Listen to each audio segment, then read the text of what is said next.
මේ මොකද්ද ඔය මේ? තමුස මේකද මගේ බර්ත්ඩේ එකට ගෙනාවේ? මං ඔයාලට හැමදාම කියලා තියන නේද ඔය බයිසිකල් කට්ට එන්න එපා කියලා මෙතනට. අනේ එහෙම කියන්න එපා. පොඩ්ඩක් ඉවසලා ඉන්නකෝ. අපි හැමීට බයික් එකක් ගමු. හරි හරි දැන් අපි ඉක්මනට මෙතන යන්. කොහොමත් ඔයාලට ගෙදරින් කැමති නැහැ කියලා ඔයා දන්නානේ. දැන් ඔයාලට මං ගේ ගාවට එන එකට ලොකු ප්‍රශ්නයක් කළා නේද? කමන්නේ අපි යන්. මේක නෙමෙයි. අද ඔයාගේ බර්ත්ඩේ එකනේ. ඔය හැද්දේ පියාගන්න මං ඔයාලට gift එකක් ගෙනාවා. gift එකක්? ඒ මොකද්ද ඒ?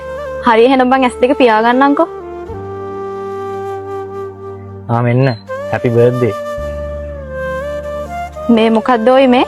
තමුස මේකද මගේ බර්ත්ඩේ එකට ගෙනාවේ? ඔව් ඔය ජඩා දෙයක් ගේන්න මගේ අතේ මේ වෙලාවේ සල්ලි නැහැ. බර්ත්ඩේ එකට හරියට gift එකක්වත් අරන් දෙන්න බැරුව ඔයා කොහොමද මාව බලාගන්නේ?